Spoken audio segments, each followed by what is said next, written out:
DJ Abomination Real.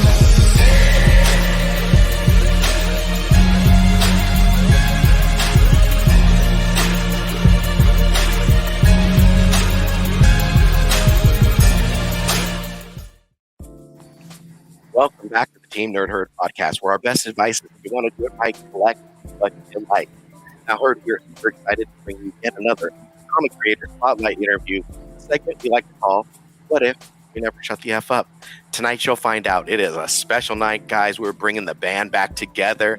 But before we introduce our guests, let's already get in this roll call, guys. Let's do it. JR, talk to me, my brother. Nothing much. It's JR, Rogue's Law, your resident asshole, and thankfully, I'm done with 25 days straight of work. I get a couple days off finally, so I'll be a little less cranky tomorrow. Well deserved. So, what's up, Ian? What's going on with you, sir? Nothing much, man. I'm just my name's Ian Hoodrat Comics over on Instagram, and sometimes I'm the schizophrenic collector. But tonight, I'm gonna be doing that 12-hour brisket smoker session. That's I think I can get a flight tonight. That's, I'm telling you, bro. It's gonna be melting in your mouth. Pause. It's gonna be melting in your mouth, bro. So I'm gonna pass it up knows here. all about that. Oh, I don't know about that. This is Alonzo, aka Comics and Pops. I am your comic book nerd, your pop culture fanatic, and just collector of all things nostalgia. Right, Steve? Oh, you done did it. You just started. Well, I'm your 1/12 scale collector, comic book lover, and your ultimate mecha fan of nostalgia. Take that, slap. But let's go on. Collector. I mean, 1/12 scales is 6-inch. Come on now. But now let's go ahead and introduce our guest, y'all. Now we got 3 special guests. Now we've had 2 back on the show, so we're super excited. Let's go with it. Co-CEO to Bad Idea. Let's go with film producer to Hive Mind. Wow. Films like Witcher and Bloodshot. Damn. And most recent releases with Bad Idea. Yep. Our friend to the podcast, Dinesh Shamdasani. Yo. Oh, what's up, Dinesh? These intros, man. Every time these intros crack me up. I'm trying to. I mean, is it Bruce Bufferous or is it not good? I mean, you definitely tell me, Dinesh. No, it's awesome. I want to take you everywhere. Are you kidding? Bro. I want to use my voicemail so people call me and they get that. That's what I want. Your agent Dinesh Shamdasani. I'm gonna go hard. And then I run out. Yeah. But I want to burst through paper. You know when they do that sometimes? Just make sure you got control of his mic though, so it's on. Yeah. Right. If you see the lips moving, there's no sound. It's true. It's Mr. Mime. That's the warm up. I'm trying to mutter it in my head. He's doing issue number 2 of haha. Right. the meme. That's right. They're right. I can't wait to hear you do the others. Oh, okay. Now, this is first time for us, and we're super excited. He's also super excited because I believe it's first time for him, although I don't believe it, but we'll see. Co-CEO to Bad Idea, Warren Simmons. Come on in, my brother. Yo. What's up, guys? Nice What's up? What's going on? Thank you for coming. Go. Thank you for coming. Now, I said 3 guys. We're bringing back the band together tonight. So let's go on. You know him from titles like Mind Management. Recently, the game is coming out, so you guys got to pick that up. You guys got that Bang. You guys got that Crimson Flower. You guys got that Fear Case. You guys got 625,000 copies sold in Berserker. Are you kidding me? Oh my god! Oh my god! Oh my god! ENIAC! Oh my god! I was just getting into that, man. Now, recently with ENIAC, and now for tonight, y'all. Give him a warm round of applause for Whalesville and Rocks and Minerals, our friend to the podcast, Matt Kindt. What's going on, Matt? Matt, what amazing! Look at this, guys. What's up? That's magical. Now you guys don't know this. Hey, man, welcome back, bro. Matt, thank you for coming back. We greatly appreciate it. But since we're gonna go ahead and get the gambit, guys, right? Right? Yes. Always. We appreciate it, and we're super excited, Matt. I mean, we thank you guys for giving us your time, for being on the show. Now, with that being said, we know Warren, this is his first time, right, Warren? So we have a little segment that we like to call Rapid Fire Questions. and it's going through the gamut right off the top of the head. If you need explanations, go on ahead because we are all for that. We want the history. We want to know who Warren is. So let's can I go ahead and line phone up. a friend at one point if I need to? Can I rope Dinesh or Matt in if this question? You want to phone Do a you friend? trust Is that them it? enough to do that? No, Dinesh and Matt are going to be asking you questions, bro. No, they're part of the We're not panel. friends, Warren. We're not friends. Can't phone friends. We don't have any friends. Can I phone a You colleague? sunk his battleship. Yeah. They'll be. I think they'll be nice. We'll see. I mean, these are our questions. It sounds good. Sounds good. Now, All right, let's go, man. Let's put him in the hot seat. Oh, let's there go. it is. All right. Oh, the hot seat. Here we go. Hi, Alonzo. You're fifth. I think I know your question. Now, I'm looking at an appreciating wall of art. Yes. What is your most favorite piece in that wall? I need to know. Hang on. Let me get a few guys. Oh, Oh, here we go. Look at that. There we go. That's a little preacher. Oh, that's Oh, awesome. yeah. That is awesome. A little Steve Dillon.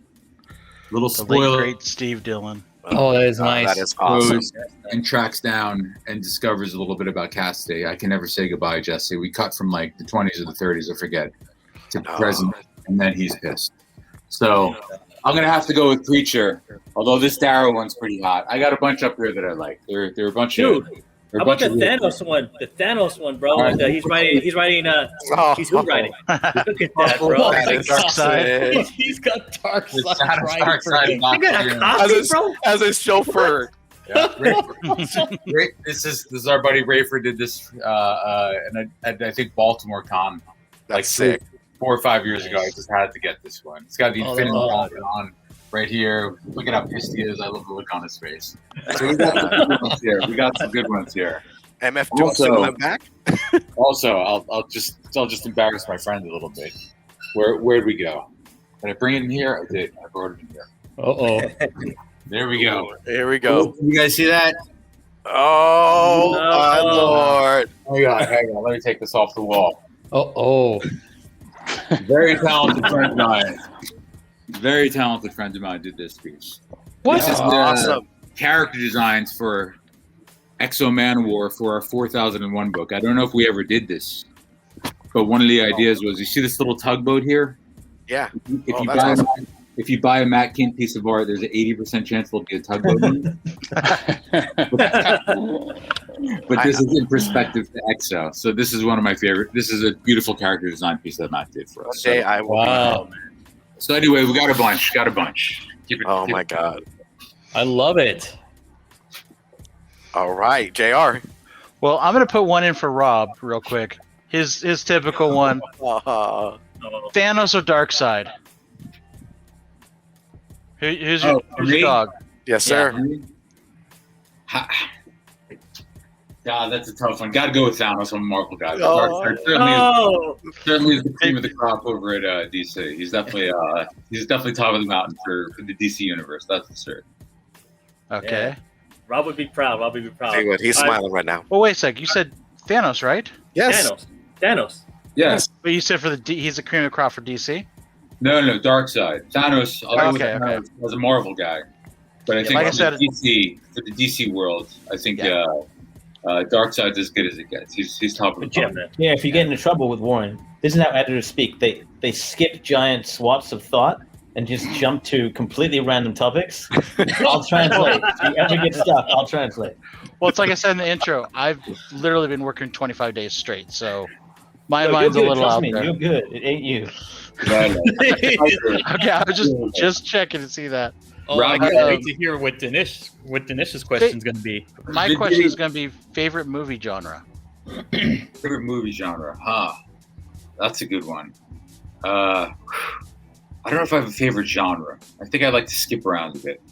I love them all. I love cinema. I love movies. I don't know if there's a favorite genre that I like, but the two movies that have been on in full rotation in my house for the last little while have been Mad Max Fury Road, which these guys will both laugh at me about because they know that I watch that obsessively. And probably into the Spider-Man into the Spider-Verse. Those are two that Sandman. we've Oh, that we've had that have been on my full rotation for the past little while. So You must have kids, man, because my kid loves that. Dude, he is into that movie. My kid, how many times did your kid watch it? We're at like 25 at this point. You know Bro, what I my mean? kid's been watching it since. I mean, maybe I'm a bad dad, bro, but he's been watching it with a year and a half, like once a week. Am I a bad dad?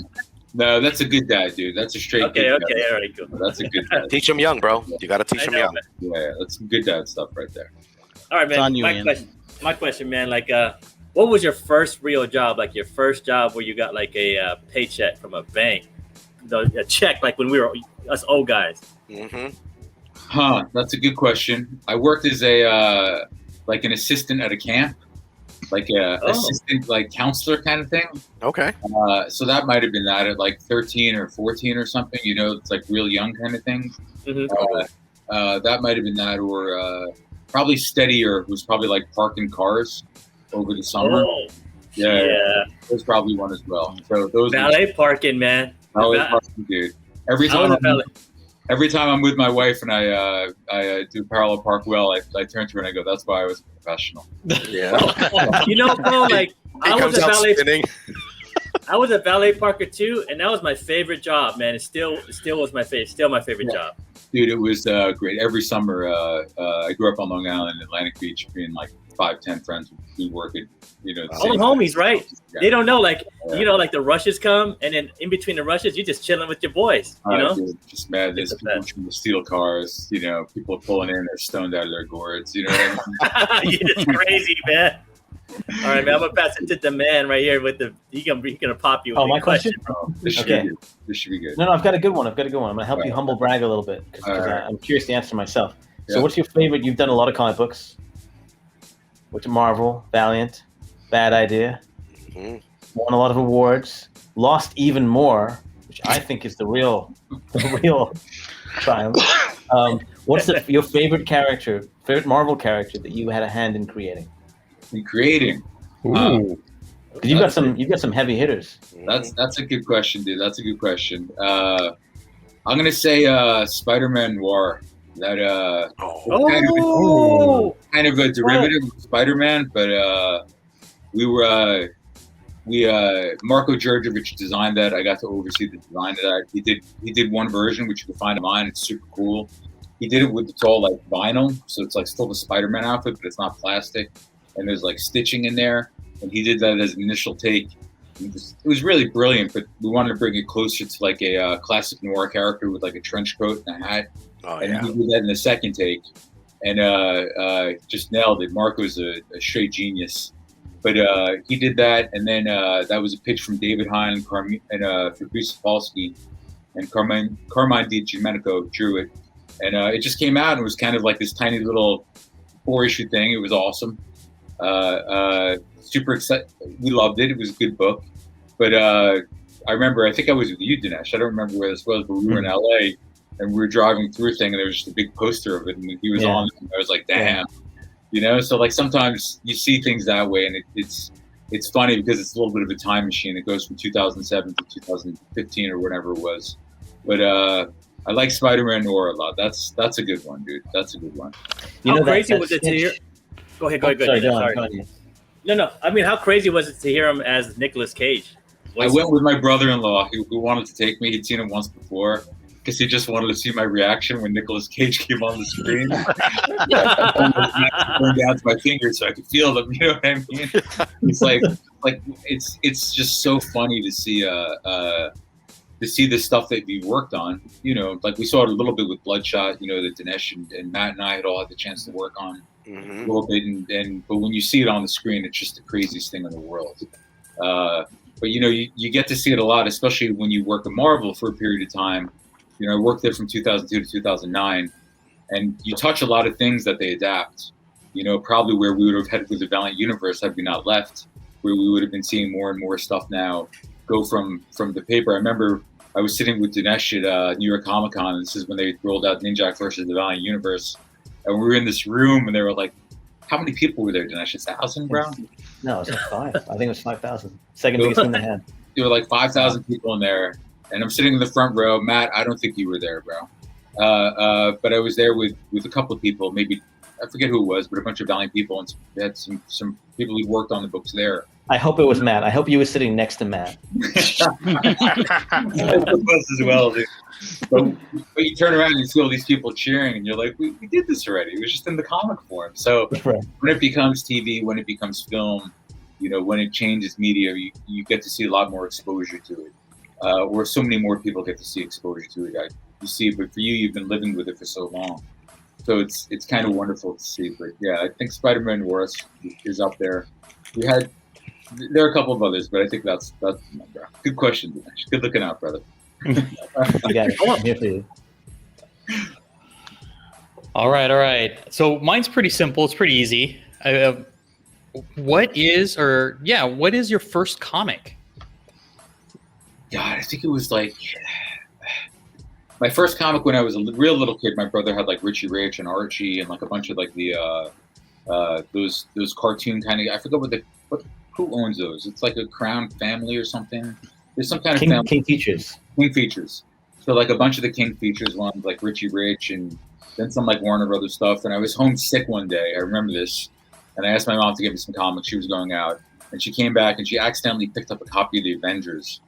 I think it's like I could find the number. I forget it offhand, but I remember being like, "Oh, this isn't." And I was started looking through it, and it was just like this crazy world. Neil Gaiman said that comics, it's like getting a postcard from another universe every month, and I kind of love that quote. I think it's kind of brilliant. But I just fell right into this incomprehensible, impenetrable issue of Avengers. I think it was penciled by Al Milgrom. I'm forgetting the number right now, but I was smitten right away. I mean, for me, it was like gods and people flying, and this was an era where there wasn't a lot of that stuff on television or in film. So I fell in love with it right away, and I became a Marvel zombie in sort of the mid 80s. And really, from 85, 86, 87, 88, those are like my prime Marvel years. Nice. So around then. Very cool. Perfect. All right, Matt, what do you got? Nothing. I gotta come up with a question. Yes, sir. I don't have a question. Oh, let me think. I don't know. Boy, I really some help, Matt? I didn't know. Some help? Look at this beautiful. I can help you, Matt. How about this? See if you like this question for Warren. Of all, Yeah. and there have been many, the failures, especially critical and commercial combination failures, what was the most public and or embarrassing for your wife? For my wife. Broken the family in there. See, we couldn't ask that question. She doesn't give a shit about any of this crap. You know what I'm saying? She doesn't care about she just I'm lucky. I've got a wonderful, amazing wife who does not care about any of the work that I do, no matter how great. Sometimes we'll be watching something and I'll be like, I worked on that. You see that? I worked on that. She's like, great. Just shut the fuck up. So That's a great. but I've had let me shut the door as I say that. I've had a healthy number of absolute bombs. That definitely comes with the territory. As anyone in the field will tell you, it just comes with the territory. I know what you're hinting at, Dinesh, but I'm not giving you that answer, Brent. Well, I mean, it's been awesome because to really see from Valiant days into kind of like Bad Idea and this huge push. I mean, you guys have been putting out some great work recently, with ENIAC and Tankers, and I think your guys' lineup is just amazing. For me, I'm super excited for Whalesville, with another notch in the belt with Matt Kindt. Man, I've been reading a lot of your work, and I absolutely am ready for Wednesday. Matt, have you seen this yet, brother? Oh, how did you get one? How does that happen? Who do you think's shipping it? Oh my Bribery. goodness! Bribery. Flip it. I've got- What's on the back? Flip it Yeah, over. the back. I want to see the other The back is. Look at Yes, that. Those are my Rocks favorite. and minerals. Look at guys. those shoes, bro. Is that a Don't potato? do that. That's this is Awesome. so. Both of these stories are written by Matt. One is Whalesville. The second one is Roxy Minerals. This is a story that a couple of years ago, Matt and Dinesh and I were out in LA and we were talking about just different pitches and stories and stuff like that.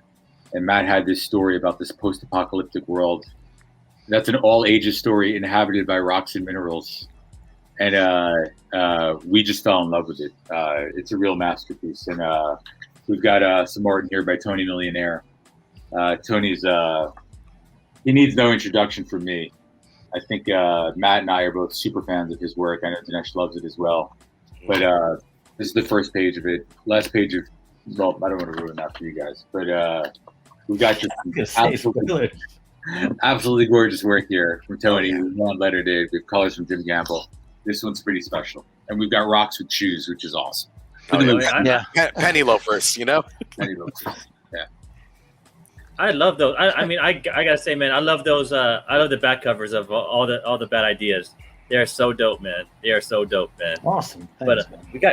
we got one right here, man. So let's talk about. What do you guys think, man? Let's talk about some Whalesville. Yeah.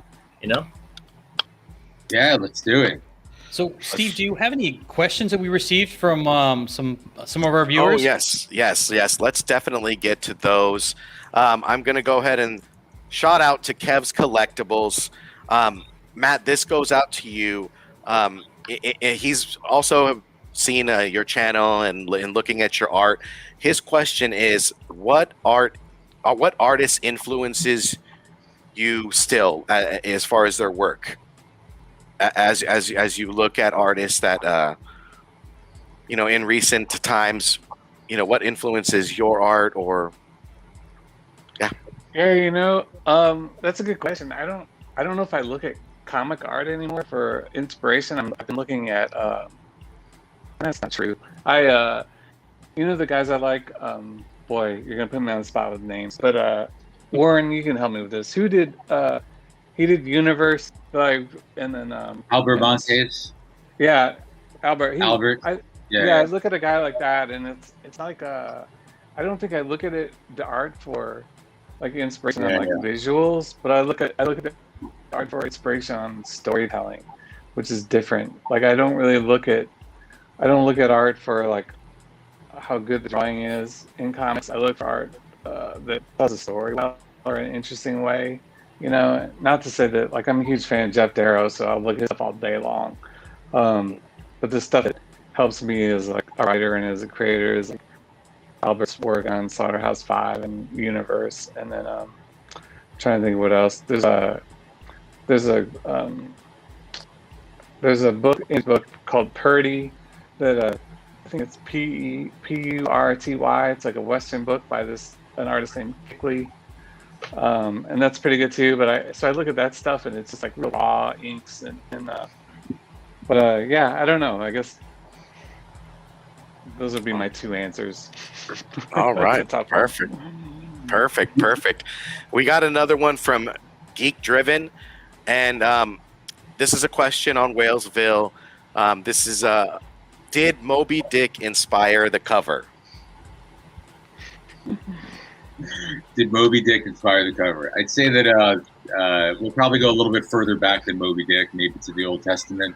Yep. The story of Jonah getting swallowed by the whale. We're going biblical. Yeah, that's what I thought too. I think if we're going to go with the story, we probably got to go biblical. You know what I mean? Someone getting swallowed by a whale. Matt, you wrote it, bro. What's your influence there, dude? Yeah, it's an interesting one. I think there's a lot of influences like Pinocchio and the Bible and Moby Dick is probably not at all, honestly. I didn't think about it at all. Maybe, that's not true. Like if you think about the ending, how it ends, there's a little bit of Moby Dick in there. But yeah, I think the whale is just like a good symbol. And whatever, it's great.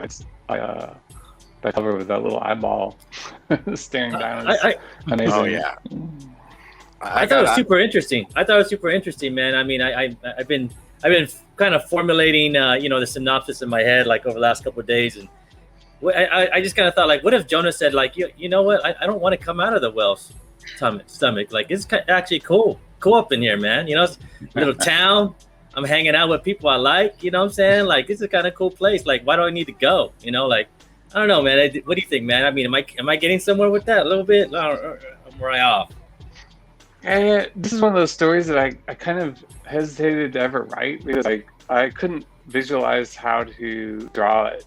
Like the visuals, I kind of had a big idea in my head, but I couldn't really picture what it was going to look like. And so I was worried writing it. I was like, I don't know how this, I'm describing things, but I'm like, I don't know how I would tackle it as an artist. And so and then the pages came back and they look crazy and better than what I was imagining, because I was having trouble sort of picturing how it was going to work. You know, like there's some technical things in there with like the whale and then the harpoon and everything. I was like, I don't know how I would draw it. And it rarely happens. Usually I can figure how I would do it and then sort of describe what's in my head. But with this I couldn't. And then the way he designed the characters and everything too. If you look at like those little bottle cap panels and everything, it's just whatever. It's way better than anything I pictured.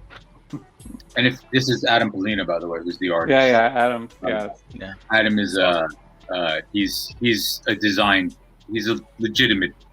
Like, this word gets thrown around a lot, and I don't want to embarrass him too much, but he is a straight genius. Adam's like a fashion designer. He has like he had his own clothing line for a little bit, I think. I had the chance to work with him on a bunch of different things. If you take a look at this little fish in this middle panel here, he's trying to figure out how to get this fish out of the water. So he has her in a bag, a Ziploc bag filled with water on a roller skate that she pushes around with her tail. Oh, that's awesome. That's so dope, cool. dude. And it's just like the simplest little beat that Adam just designed. But it's just, this is the kind of stuff that flows out of him. So, you know, most of this book is also double page spreads, as you can see from here. So he really, he doesn't touch anything as like an assignment that he's not looking at as almost like a piece of fine art. Like, he puts that into every page that he does. So he's someone he's doing this with us. We have a couple of other projects with him that we haven't announced yet that are as beautiful as this. But when Matt turned the script in, we really wanted to have someone who would capture the beauty of the story. You know, Matt had a really beautiful metaphor, not to speak for him, about, you know, living inside the belly of something, not seeing what's outside your window, you know, really being sort of sheltered and refusing to examine what the outside world looked like. And I think that's a pretty timely thing right now, no matter where you are on the political spectrum. I think it's kind of interesting. So you know, Matt and Adam, it's the kind of thing that I think that is unique to our company. It's unique to Bad Idea. It's the kind of thing that we do, let alone it being kind of an all ages thing, and something that you could read to your kids at night, and it could kind of work, you know, on the same kind of level as the best, you know, fiction in this particular genre, which appeals hopefully to both parents and to kids. Yeah, for me, I'm picking this up for me to read, but knowing that it's, you know, for all ages, I look forward to kind of reading it to my niece. She's a reader herself. I mean, she loves a lot of these books, and she's, you know, near and dear to my heart. So, I mean, those moments that I'm going to have with her and being able to read these stories, see the interaction, see the beauty in her eyes of, you know, the comic books. An introduction to it. You know, I saw this on FOC. I saw this way before. I was looking at Bad Idea books when they were, you know, kind of implementing in, and I was just looking at the covers. And for me, the story is everything, but I think the covers, they just grab you. And I looked at Whalesville and I said, this is going to be awesome. I got to have it. I got to have it on my pole. Yeah. And in looking at the inside of some of these panels, I was like, this is just beautiful. The art is amazing. It really speaks from panel to panel, and then you got Matt behind, you know, the story. I mean, I'm just a fan, and I'm like giddy inside. I'm waiting for it Wednesday to have it in my hand. That'll be my first read, hands down. How old is your niece? She is 7. She'll be yeah. She's just turned 7. Yeah. So curious which one she'll like better, Roxy Minerals or Whalesville. Such a toss-up. Oh, I can't wait. I can't wait. You'll get a full report, guys. I will definitely read that to her. And this is I have a question. I have another question for all three of the Bad Idea crew, man. Like, you know, like we have the biblical reference, like for Noah, right? And then we have this, you know, and then we see a whale, right? A big old whale. We have that masterpiece, Moby Dick, right? But then, you know, like I think I'm coming out of left field on this, but you know, I'm a Beatles guy too, man, and I love Octopus's Garden. That's one of my favorite songs. Like, is that in this? Is that part of this too, man? Is that an influence? Like, it seems like super, like very Beatle-ish, like this whole positivity about it. You know what I'm saying? Yeah. Go on. I was going to ask Matt, but go on. Yeah. Matt, can you hear us, brother? Sorry, I was trying to get my headphones. I love Octopus's Garden. I love the Beatles. I love that album. I can't speak for Matt, but from I don't think Adam approached it that way. What about you, Matt? Are you a big hippie, bro? You love the Beatles? I love the Beatles.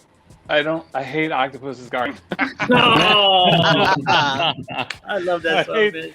But here's the thing: I'm quite a bigger Beatles fan, and Ringo Starr is my favorite Beatle. But Oh wow! Nice. I know, right? That's his song, man. I know, and it doesn't matter. I don't like the first record album I ever owned was Ringo Starr's solo album. The Drumming Is My Madness album. Oh, okay.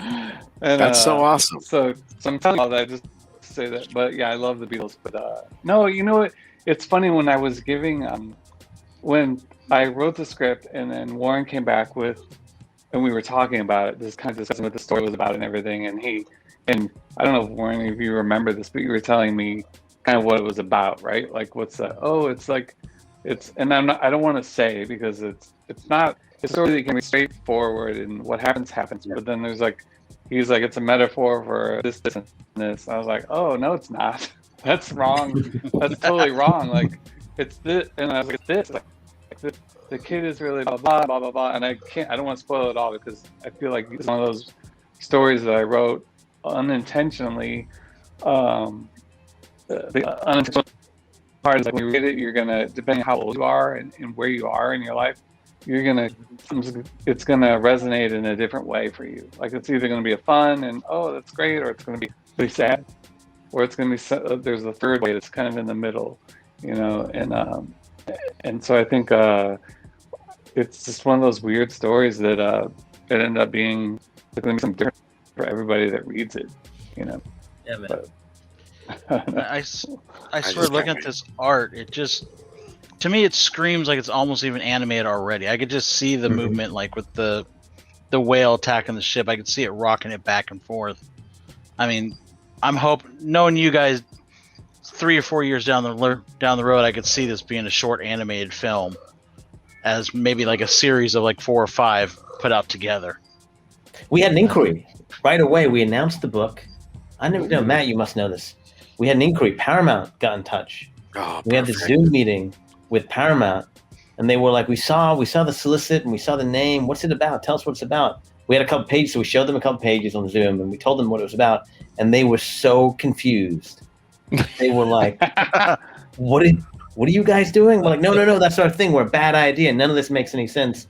And they're like, yeah, okay, cool. We'll get back to you. And then we never heard from them again. Oh my Which is pretty much how I think the entire company will go. This is a little insight into the editorial writer process with me and Matt, where I'm like, this is great. It's about this. And he's like, absolutely not. It has nothing to do with this. So it's pretty wonderful. This page in general is probably my favorite page in the book.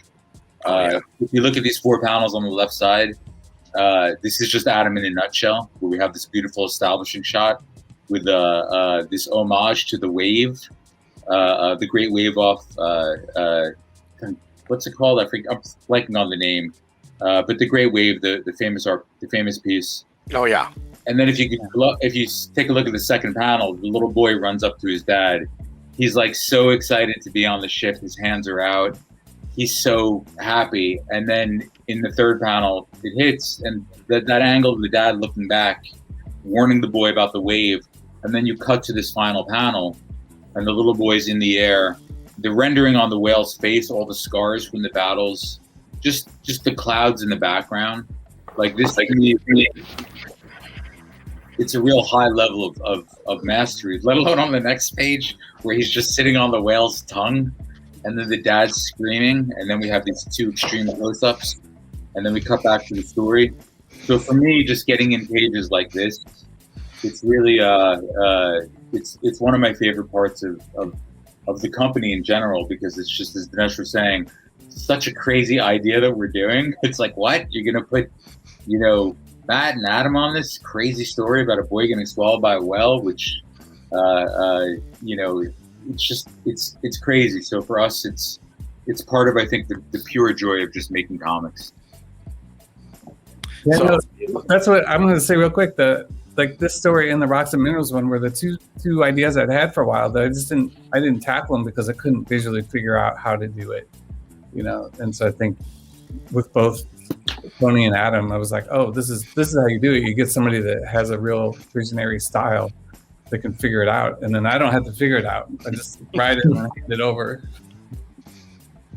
It just looks amazing. These panels, Warren. I mean, to echo your sentiments, I mean, these panels are just amazing, and I mean, they're so vivid. I like, to JR's point, I definitely can see this animated already. I mean, I hope you guys, with Paramount, I mean, something gets done. I mean, it's going to be something out there for sure. I just can see it.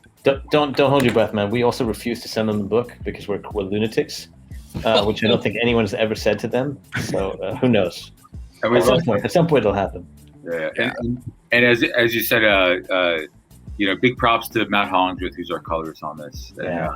Oh yeah. I'm gonna give Matt a shout. I've worked with Matt for years and years and years. He's just, when he gets his hands on something, just the palette here, it's so beautiful. The blues and the yellows and just the whale. So much is brought to life, not just by Adam, but by Matt, who really is one of the handful of absolute geniuses in our medium from a coloring perspective. So hopefully he'll hear this and he'll continue to work with us on a bunch of other stuff.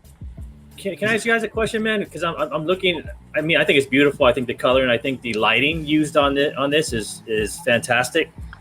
Was Adam influenced any by Japanese art? Because I can see the Japanese art in the waves. Yep. It's I love it. I love Japanese art, and I just feel like, wow, man, this is this could be coming from something biblical, but at the same time, from other cultures too, So. Yeah. The Great Wave of off Kanagawa. Mm-hmm. That's what I was blanking on the name of before, or the Great Wave by Hokusai. I don't know if I'm pronouncing his name right.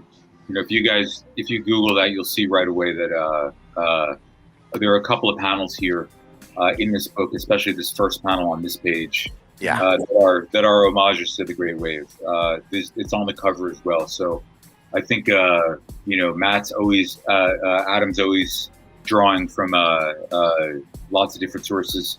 We worked on a book called Angel Revelations at Marvel many years ago, and there are a couple of panels there where you could see Starry Night in the background, where he just Starry Night there.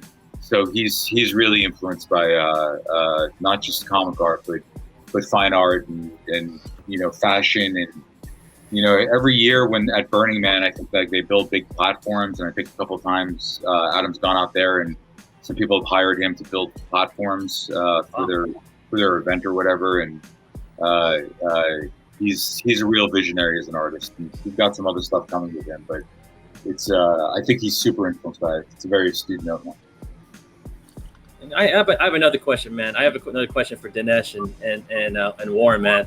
I saw Dinesh's post about the quality of the books, and I mean what's in it is fantastic, but the quality of ENIAC and the quality of all Bad Idea books have been fantastic, man. Can you guys talk a little bit more about that too?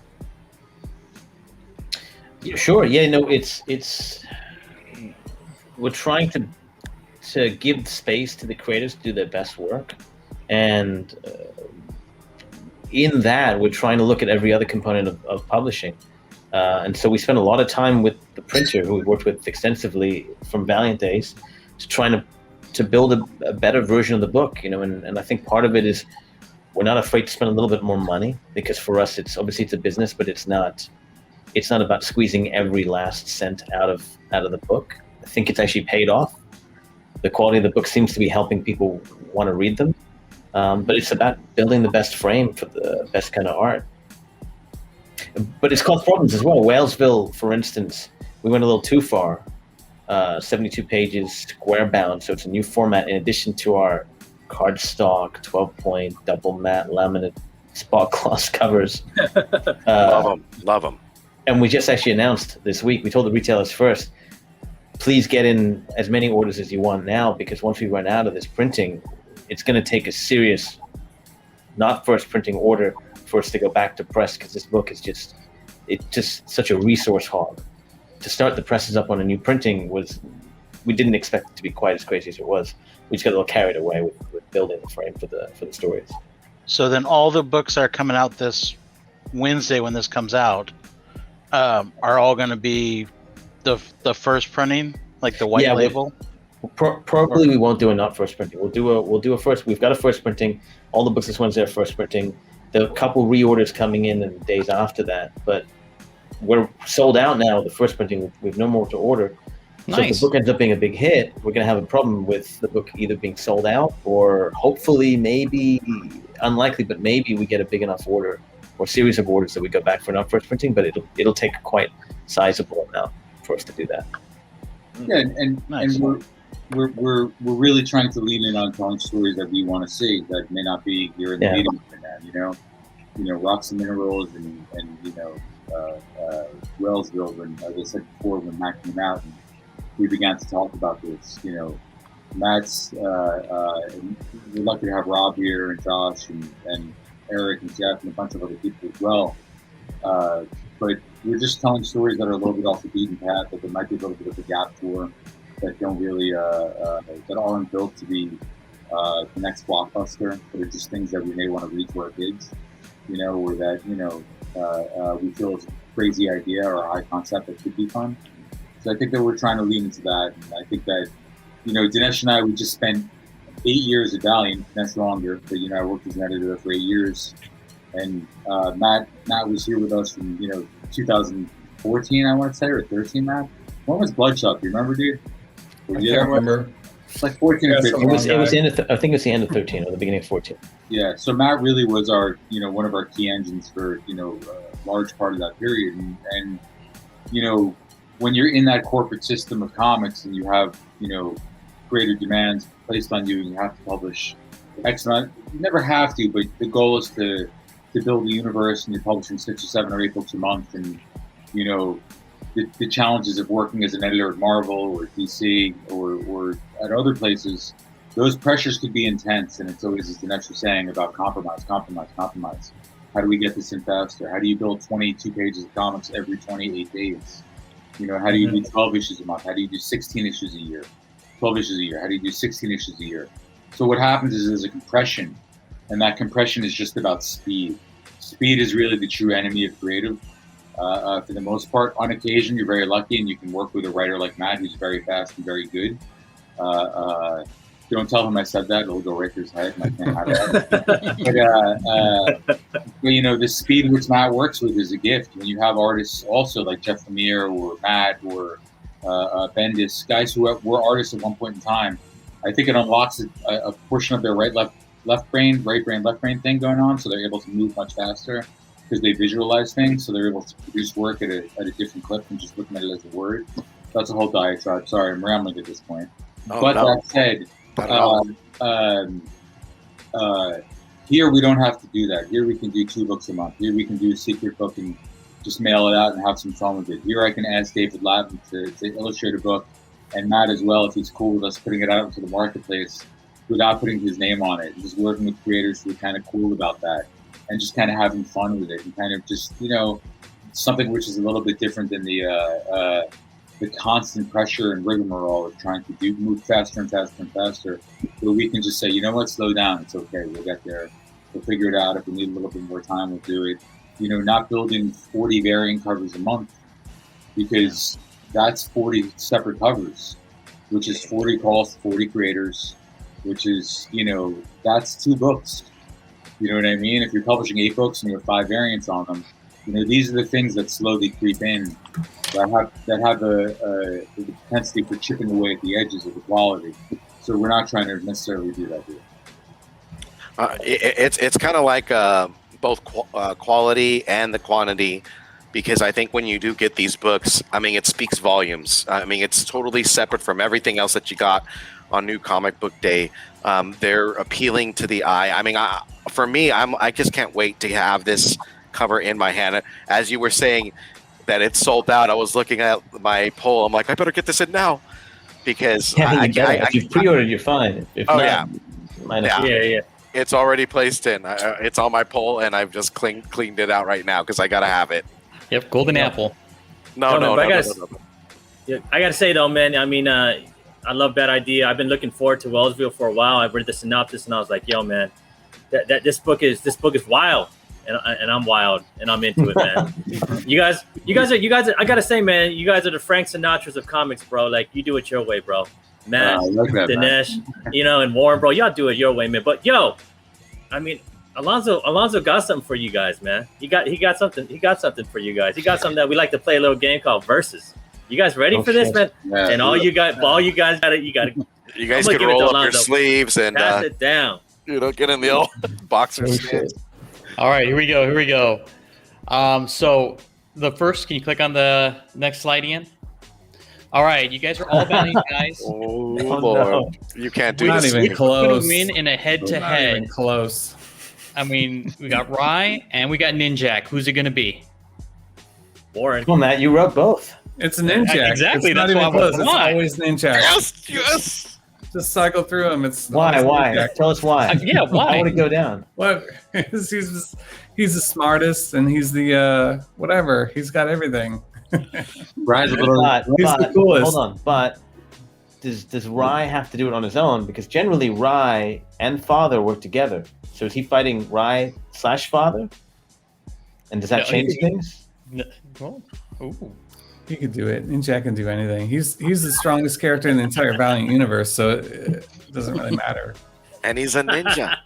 Yeah. So, Warren, do you have an opinion on this? I think Dinesh has a great point. I think if Father gets involved, it's problematic. But the version of Rye that Matt wrote, he was still like young. He was still learning his skills and his abilities a little bit. He was still understanding the manipulations that Father had put him through, so he was a little bit naive. Whereas Ninjak he's like grizzled and old, and he's been doing this since he was a kid. So I'm going to side with Matt on this one. I think it's Ninjak all the way. Yeah, All right, and Dinesh? You know Dinesh. Man, He's like, I'm going to choose. I don't know, man. I think. Oh, Lord. It's tough. It's so tough. There's a 13-year-old Dinesh Shamdasani right now screaming to get out, bro. I'm just telling Come on, you. come on. Nothing. I forgot how good that piece from Clayton Crane is. That piece is really gorgeous. Yeah. It's hard to do, man. No, it's probably Ninjak. They're probably right. It breaks my heart. He's like, All no. So hopefully the next one won't be all you shit. guys agree. So how about this one? So we all know and kind of grew up with the death of Superman and also the breaking of the bat. Which one to you personally had the most impact?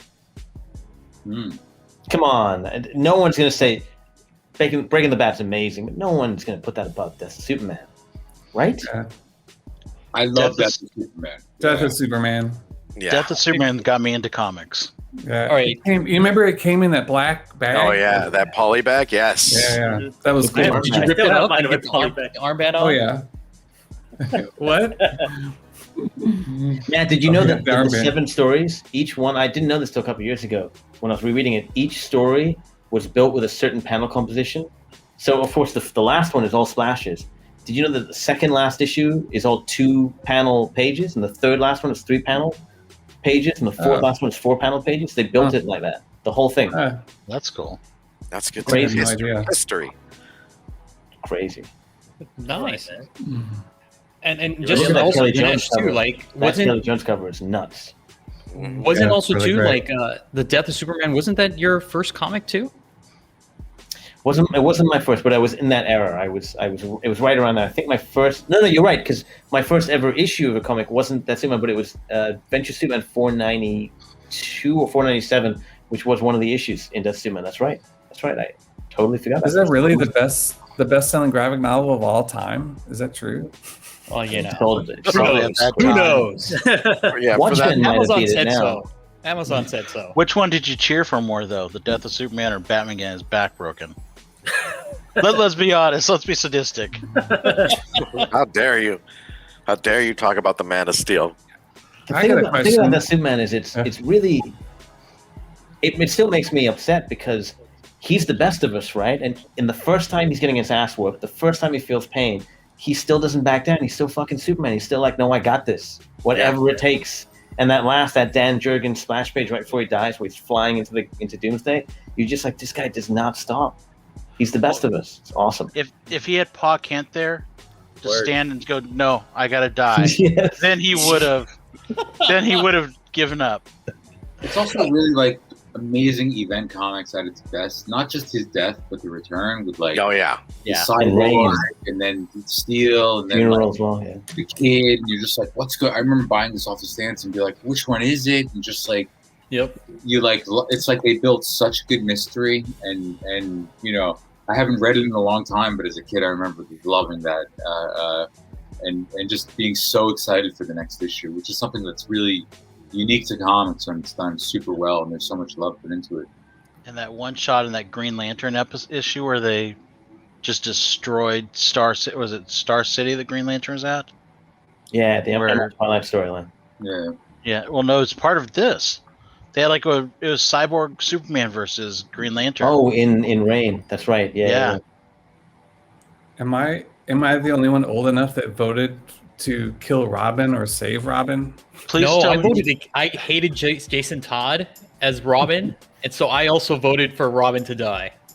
I did. I remember calling in to vote for him to die because I didn't think they would do it. I was like, they're not going to do it. And then I felt real bad. All of a sudden, you're opening it up. You're like, oh my I god. know. How do you feel that you attributed to his murder? Oh, I know. I do. I felt bad. I really did. Did you have to pay to call in? Was it like a toll? I think it was like a 19. Yeah, I think it was a 900 number. You had to pay like 75 cents or $1 or something. To vote? Wow. And then After the others. After hanging up that phone, he's like, I know. It was like worth every penny. yeah. No, I called back and I voted the other way just to balance it out. Cost me You know, there were some $5. people though that did like 5 or 6 times. Like, I hate Yeah. Jason Todd. Kill him. Yes. Hang up. Call again. Kill him. Yes. Oh my We have god. to do a splash page in one of our books of like a 13-year-old Matt Kint like holding a book in his hand, being like, no, with like a tear running down his eye and like the phone like on the ground broken Yeah. behind him, you know? Total eclipse of the heart. That's right. There you go. Oh, wow. All right. And then for the next one, we have what was the biggest one that you felt kind of rocked the comic book universe at this time? I mean, we have Frank Miller's grim and gritty Batman, and we have like the same thing with Daredevil. I mean, which one do you think had a greater impact on the comic industry? Wow. You guys want to see something pretty cool? Let me see if I can find this. Hang on 1 second. You guys go ahead. Ooh. And Matt, this one was Frank Miller also right in here. The whole one of your Daredevil first run. books that you actually had a hand in. Like this was your first comic. Was it Matt? This is your Yeah. first comic? Who, It was either you had mentioned it was either G.I. Joe or the Daredevil where he's holding the tombstone. Yeah, it was. So Daredevil. What's funny is like, that's where I picked it up, and then Elektra died, and I was like, "Who's Elektra?" So I had to go back and read those, and then I went back and read those, and then so I would say Daredevil got me to love comics, but I think Dark Knight. I don't know how you beat that for like impact on the industry, because I remember when that came out, it was that prestige format which they hadn't really done before, and then it was just telling a story in a way that we hadn't seen. Well, done wasn't it also with the superhero first, books. wasn't it also the first time they showed like Superman like in a different light, like as a bad guy almost?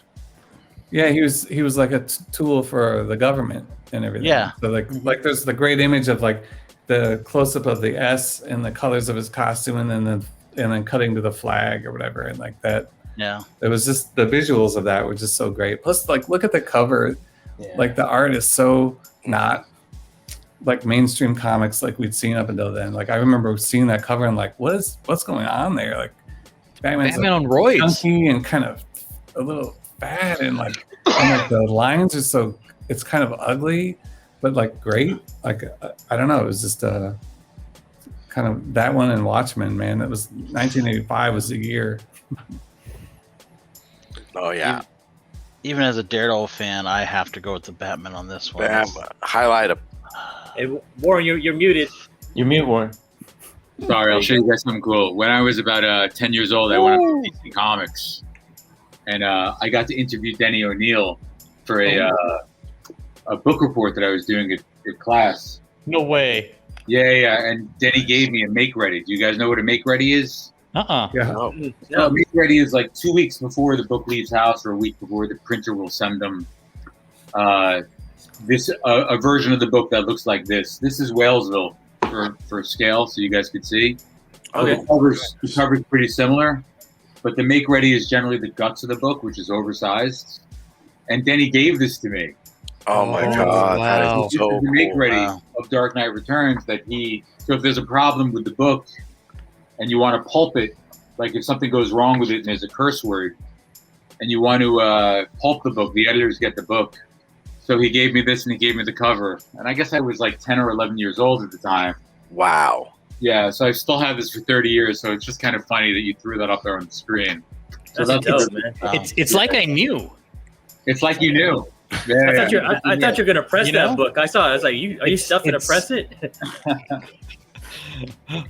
So I've had this for a while. So for me, it's all about Batman, even though I love Daredevil. But Frank and Klaus, Klaus is I've had the opportunity to work with him on some stuff in Marvel, and he's done some stuff here. But Matt, you're right, dude. This is Yeah, really that's it. yeah. Look at that. It's interesting to talk about the what you were saying, Matt, because it really is a very political book. It's really about Superman as a stooge for a very militaristic government. So especially with all the Firestorm controversy about stuff like that in comics today. But I thought you guys would get a kick out of that. Yeah, Oh, yeah. that's cool. That's a real treat. That is awesome. That a Heroes for Hope page back up there near your wall? It's a poster, yeah. It's Poster? yeah, it's a poster from the Heroes for That's- Hope. It's art The after X-Men. X-Men. Yeah. You can't really. Yep. You can't do any wrong with that. Yeah. Look at that, guys. Sorry, I just saw that and I was just like, wow. Yeah, X-Men looks. That is sick. Yep. He's got you beat, Alonzo. I'm sorry. Oh And man! Don't make me go into the back room and get some other stuff there, Warren. Do it. We don't want you going in the back. I want to see in it. a minute, bro. You want to get Dinesh, bro? He's gonna walk over to that magic draw, pull out something crazy in a minute, dude. That's a real versus right there, right? Okay, right, you guys Dennis, got what do you 5 think, minutes to too? go find I- something crazy. we haven't heard from you. So what do you think of this one? Which one had the greatest impact? Who are you asking? You Dinesh. Oh, sure. Oh, no, there's no question it's Dark Knight. It Okay. changed everything. It simultaneously changed the entire way that everyone built comic books and built probably the most popular character in comics. Man, Not you out guys of are thin like air, insane. but practically thin air. Nice. It's a different. Okay. I mean, it's practically a different character than the one that existed before the story. It might be the high watermark of our entire industry. Certainly in contention. Oh, for sure. Yeah. All right. And the next one, we both know that you guys are avid pop culture fanatics and fans of like just the stuff that like Marvel's kind of putting out. I mean, which series did you find better, or in your opinion, of course, like we have WandaVision, or did you find Falcon and Winter Soldier better? Who wants to go first? So contention. Come on, I'm It's Wanda. It's Wanda. It has to be WandaVision. Look, they even moved it into first position. They knew. Marvel Studios knows it's better. It's about the right things. It's about a personal relationship and a personal issue. Falcon and Winter Soldier is great, but it's just about like here's some bad guys doing some bad things, and we learn a little bit about the character, which is not as fun, but it's good. okay. I think.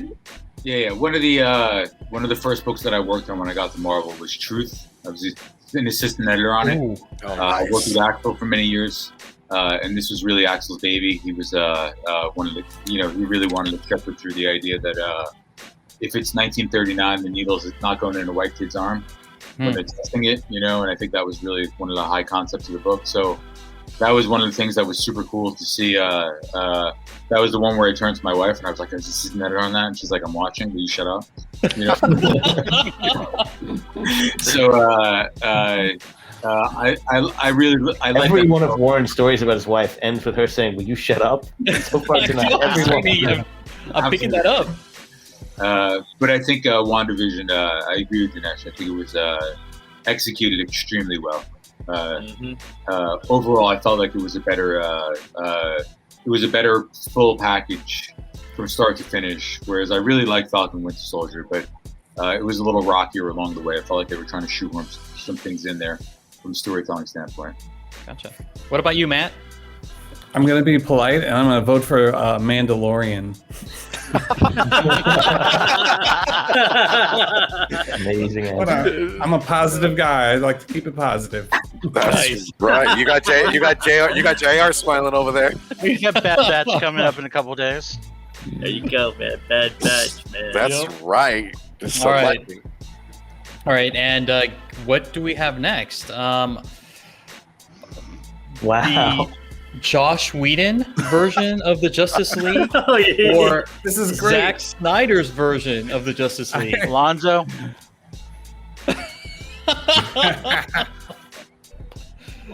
All right, you gotta let me Even both the know. posters suck. Look at even both of the posters are terrible. There's no right answer here. Here's, JR's all for it. JR is loving that answer.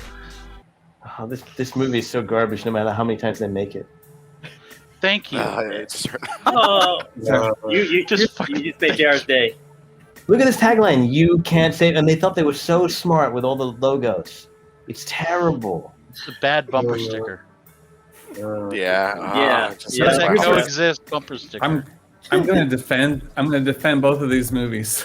Oh yes. But here we Let's go. hear it. So, Full of hot takes all the way. Let's hear it, baby. What do you got?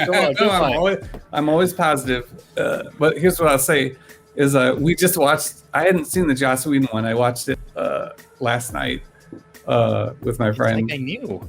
And I'd watched. So the first one I watched was the 4-hour one, the Snyder one, and then Brian here in the studio was like, "Let's watch the other one, and then we'll compare." And what was great about it was not the movies. Yes, agreed. What was great was to watch a 4-hour story and watch a 2-hour story, and then see how different. Like it was like if I was teaching a film class, I would show both of those and show like here's how you can tell a story in 4 hours, but here's how you could tell the same story in 2 hours, just with editing and it was a brilliant sort of like schooling in like how to edit a story and how to chop it down and take away all of the fat and take away all of this extra that you don't need, and then completely change it. So like they're so different. And I'm not saying I liked either one, but it was really interesting to see the editing choices. Like honestly, it's like comics. Like when you're writing comics, it's like you have to pick, what do I show? It's like, how much do I show like a whole sequence of somebody walking across the room picking something up, or do I just cut to the next thing? So it's I felt like I didn't waste all of my time when I watched it. JR, are you blushing? So would you edit that part with Aquaman where he drinks the beer, takes his shirt off, walks down the pier, You like that one, JR. and watches the waves go up, and then jumps in to like that 7-minute scene we got there? And then everybody's singing as he's like, right? Oh yeah, you got the gospel music in the background going. I forgot about that. I'm sorry. Yeah, for me, I love Darwin Cook and the masterpiece that he did on the DC Universe. What's the name of it again? New Frontier. Yeah, New Frontier. Like for me, if DC wants to fix their cinematic universe, they will begin that, and they will begin filming it. And like to me, nice. Oh, I show like that, that show one. that. You see it, Matt. I'm gonna put you full screen. Oh There you yeah. go. Wow. Beautiful. Darwin You guys, Cook. you guys have everything so handy. It's like I know, man. It's right here. We need to get on their level, guys. We need to up our game. I was a Marvel kid growing up, but I certainly have read. My grandmother, she lived in Queens, and for years and years and years, every weekend, me and my brother would go and we'd stay with her over the weekend. And there was someone in her building who was on the DC comp list.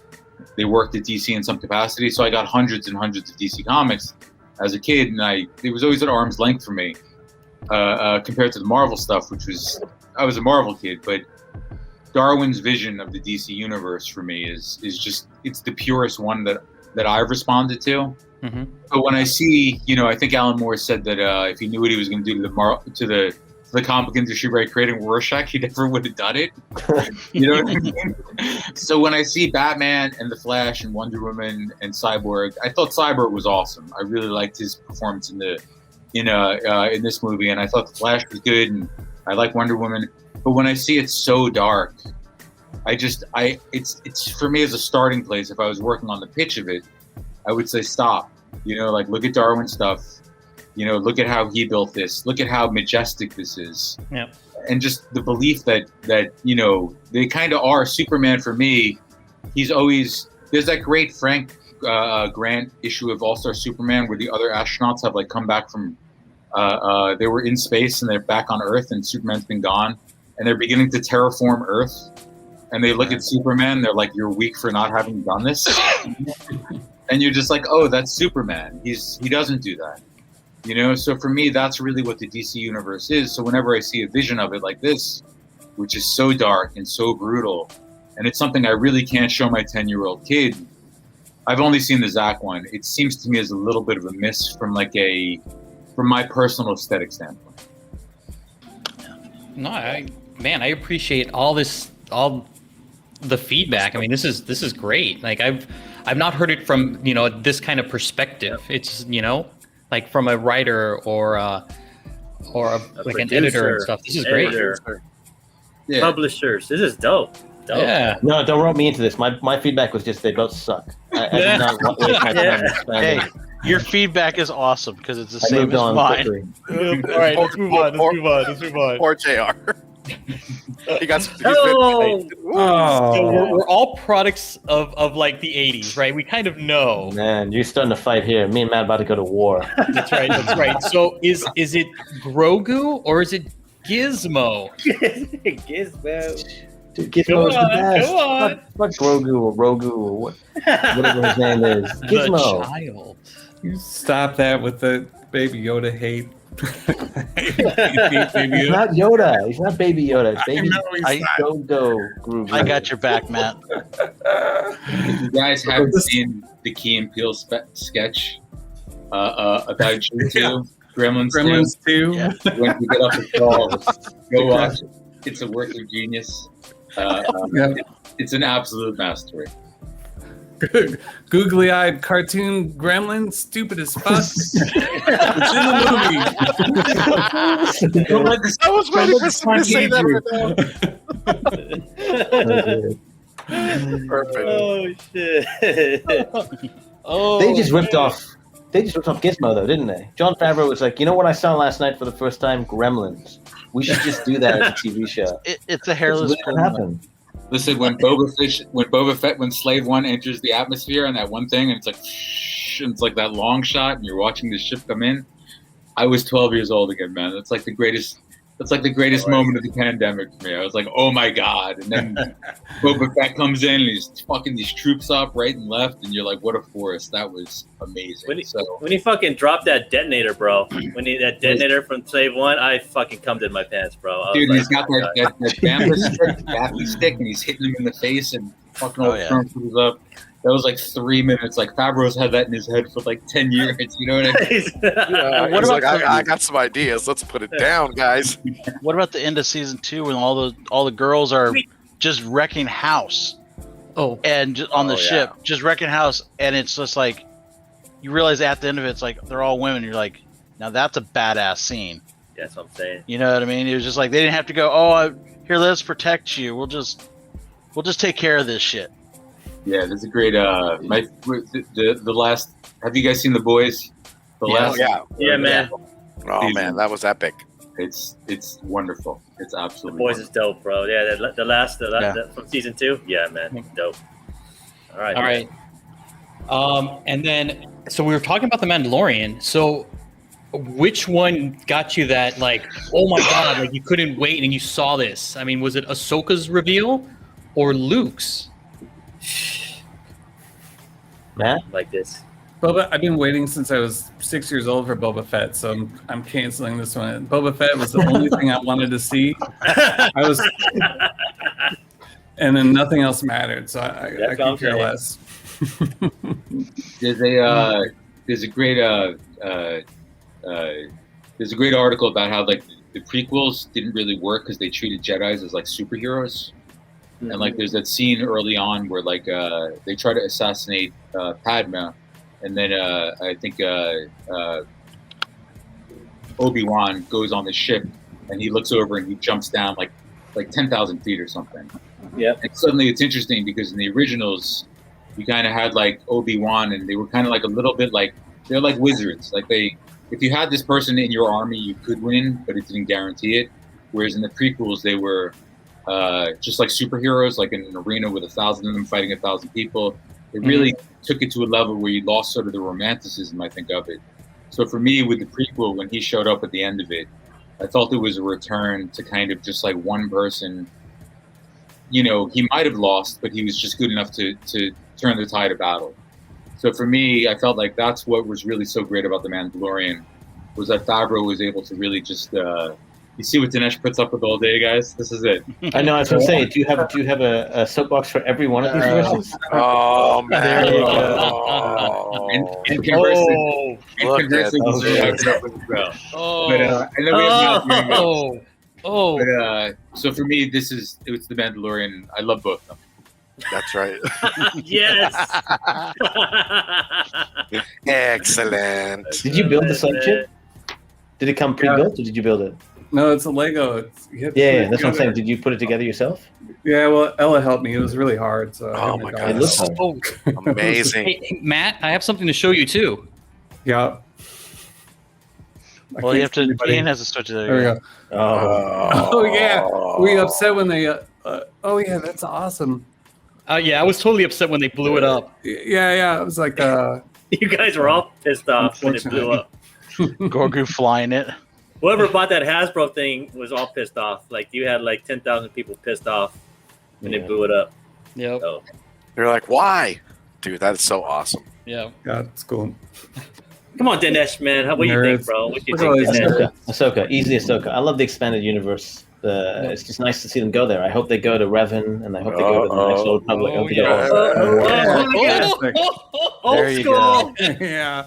This is a versus that I've. That's one I've ever seen. Yeah, look through There you go. Butterfly kisses.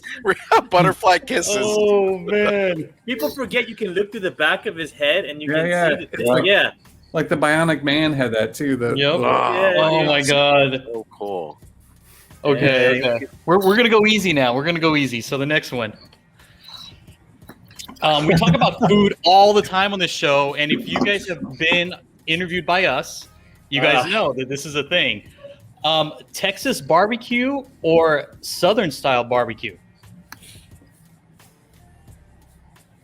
Who's up? Who's up? You guys are thinking. Think You're in hard. Missouri, buddy. You're in Missouri. I think I answered this already. I said Kansas City. I don't know if that's Southern. That's like middle Middle West. Yep. barbecue. Yeah. Middle West barbecue. Is there such thing as Southern barbecue? North Carolina. We were talking about Charlotte. North Carolina's got really good barbecue. Yeah, but it's usually called Carolina barbecue.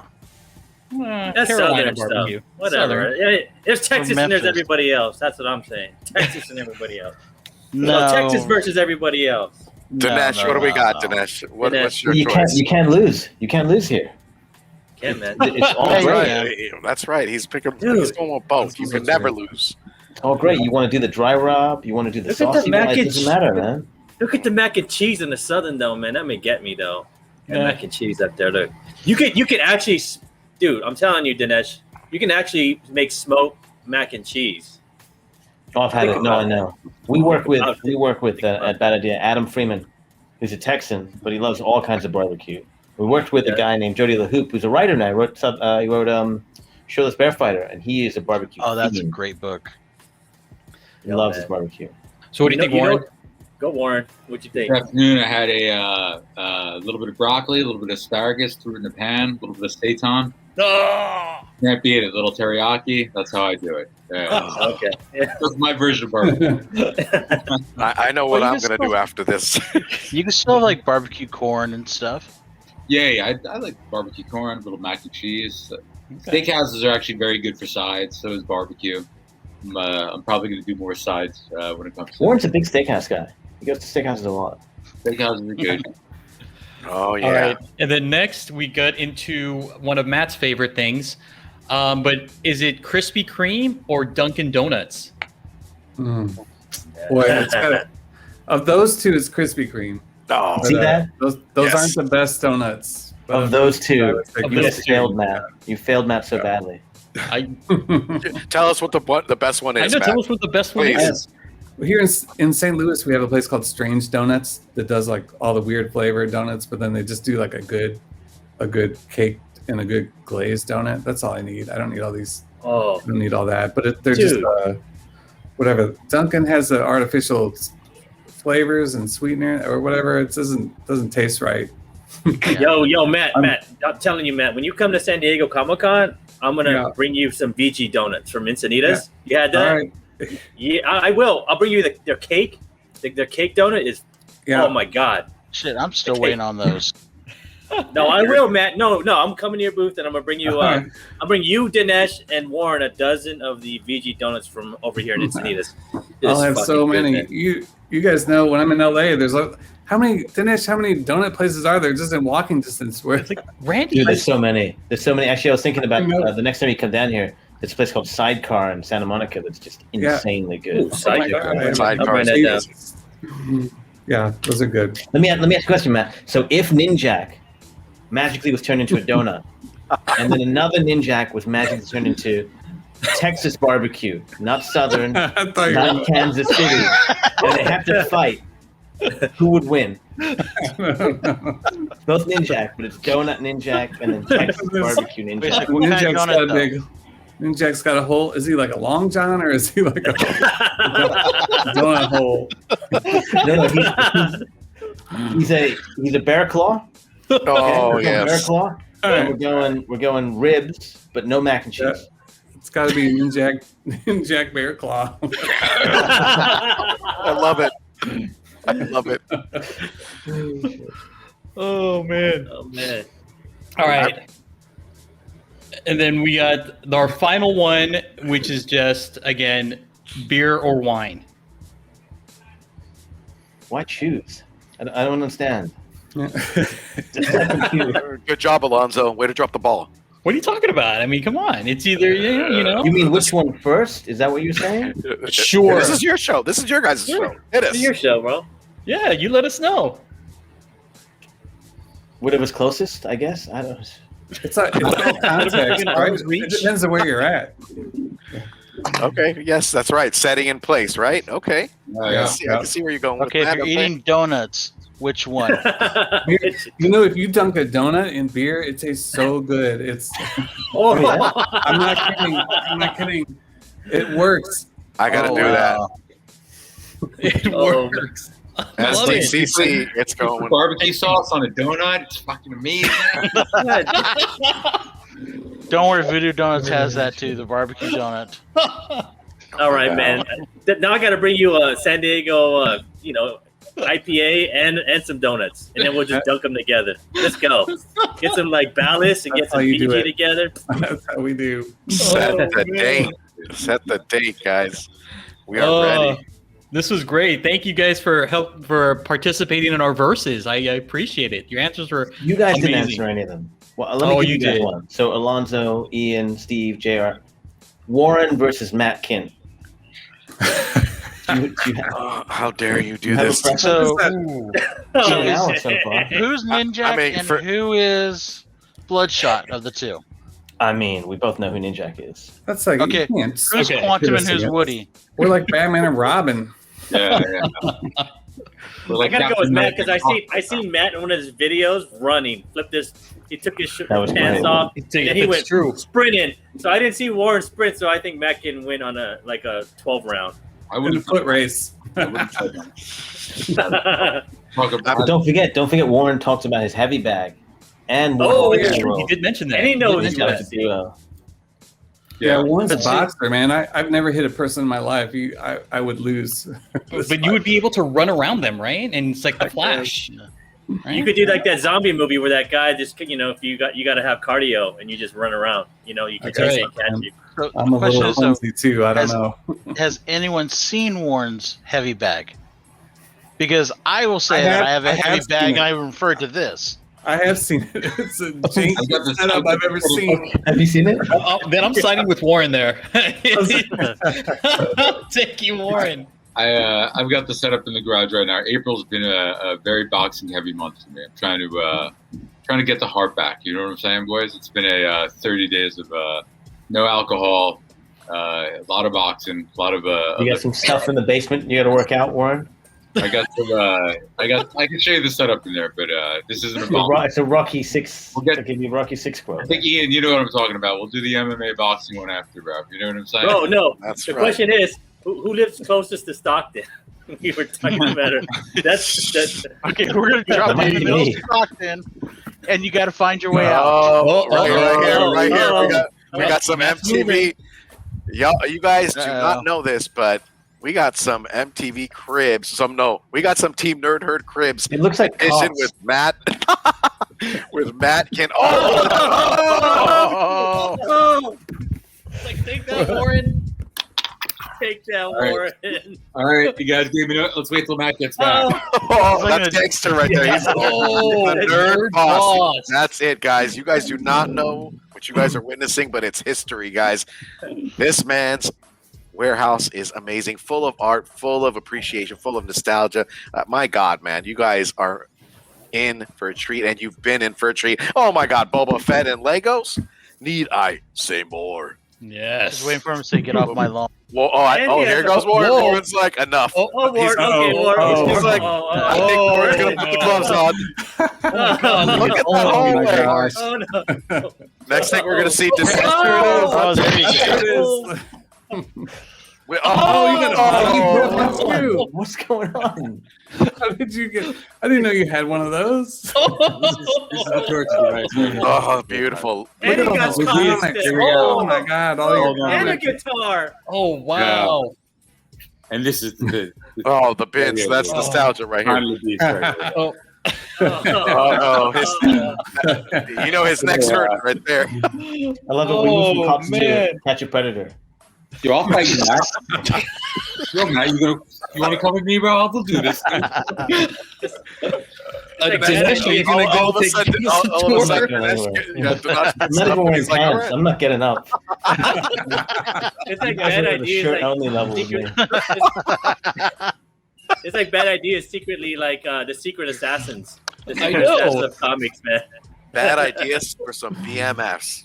Oh, Most my definitely.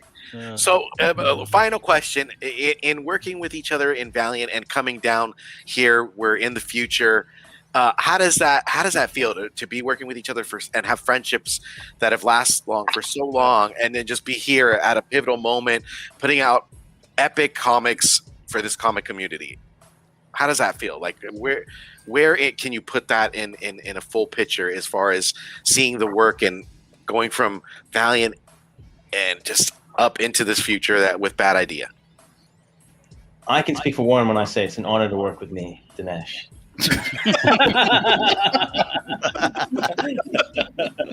You hear the term generational talent thrown around, but for me, It's fucking great, guys. Go on, You go guys on. are like brothers, man. I just you guys are like you guys came in here like brothers just kind of like slapping each other in the back of the head, and giving the ear thing, like It's all for the cameras, man. It's off. We don't touch each other anymore. Yeah, I haven't picked up these guys in 6 months. Dinesh and I have, no joke, Dinesh and I have been on the phone with each other for 6 to 7 hours every day this week, and Yeah. probably this month. So, and look, as I get older, a little bit grayer, it's nice to work with people like Dinesh and Matt for years and years and years at a time, which is really, I think what every creative person wants is to build an environment and then have creators that you could work with for years and years and years at a time and continue to put out stuff into the marketplace that hopefully is well received and that people are excited about. So, we've got a real good team here. My buddy Josh Johns, who's our director of marketing, is a brilliant idea guy, just a wonderful, wonderful person, super smart. Adam's our sales guy. He's an absolute monster at what he does. Hunter's our publisher, great marketing guy. So our team is really strong. We have a couple of other people here. Carl Balls, who's one of our managing editors, great. Anthony Miltano, who just joined us and is a sales guy. Growing, it's going really well. You always forget Bobby. Every time. Our intern Bobby, who Dinesh has it out for Bobby, but Bobby's not on his way, man. We got to cut him. But yeah, I mean, like, look, Matt. So in that regard, it's great. Matt, I mean, I don't know, dude. Have I edited 100, 200 of your scripts throughout this point? More than anybody else I know. Yeah. We've done more pages together than I've done with anybody else, for sure. Yeah, so I mean, for me to work with Matt and like Robin Diddy and Josh Dysart and Margaret Bennett, and to not to sound too pretentious to get back on my soapbox again, but there's a component of trust there that you have between an editor and a writer, or between a company and a writer, where we're going to put the best stuff out into the marketplace, where we're going to work with good writers, good artists. We're going to protect it and shepherd it and care about it. And I think that Dinesh and I place an enormous amount of value on that, almost ahead of everything else. The book itself, this little product here, which is 72 pages, and is 2 different artists, and just getting it to this point in time. There are hundreds, if not thousands, of hours that go into this, and it comes out, but we care about this more than any of the other components of it, and I think that hopefully it shows in the work. It definitely does. Yeah, there's that saying, right? That who would you work with? The people you want to have pizza with at 2 a.m. Mm-hmm. I think that's very true here. I think that's why we do the work, because it becomes a joy even when it's long hours. Except for Warren. I was talking only about Matt. Notice Matt has nothing to say. He's like, I was waiting to see how you guys responded. No, I've the older I get, the more I realize I'm trying to be just the dumbest guy in the room, and if I can be the dumbest guy in the room, we're doing all right. And whatever. It's good. I want to work with people that care about comics, And then this book, that Whalesville that came out, I'm like, who's gonna do that book? Like, who's gonna track down Tony Millionaire, and then pair me with Adam on that, and make like some crazy stories that you couldn't pitch those ideas to anybody. They're too nuts, And but that's the kind of thing I like doing, and like Bad Idea to me is like, it's right up my alley as far as like everything we're doing. And it comes down to you guys' books, man. You guys, the books are fun, and there's like even ENIAC, man, which is like like chasing down like the murderer's computer, is you can feel the love in that, man. So, and you guys are Boba Fett guys, so man, let's go, Can't hate on that. Can you let our viewers know where they could find you on your social platforms with Bad Idea, or your own social platforms? This is a great time to do it. Please let them know. Matt, where can everyone find you? Twitter, Facebook, Instagram. I'm on all that stuff. But your YouTube, man, your YouTube is the dopest, Matt. Like, you got to pump that. Yeah. I got a YouTube. I forget I got a YouTube channel with a bunch of stuff. I think I'm going to give a tour of my board games next week. Oh, I can't wait. Yeah. Can't wait. Definitely sub up to Matt Kindt's YouTube channel. Diversity, you get everything. Down there in the description, guys, for sure. Dinesh, man, how can everybody find you? Dinesh, I mean, you are the... Warren and I are, Bad Ideas. What is it? Hello, Bad Idea, or at Bad Idea, hello? Which one is it, Warren? I always Hello, forget. Bad Idea, right? I'm going to look it up real Bad quick. Idea. It's bad. Faster. Bad Idea, hello. Bad Idea, hello. That's what it is. Bad Idea, hello. Yeah. Wait, Bad Idea, hello. Bad Idea, hello. That's where you can find us. And email us from our website as well.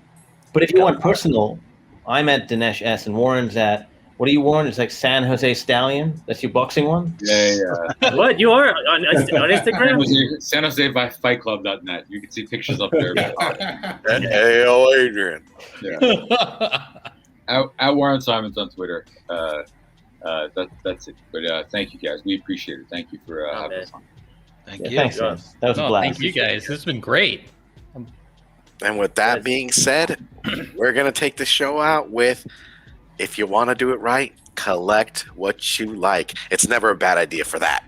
Nope.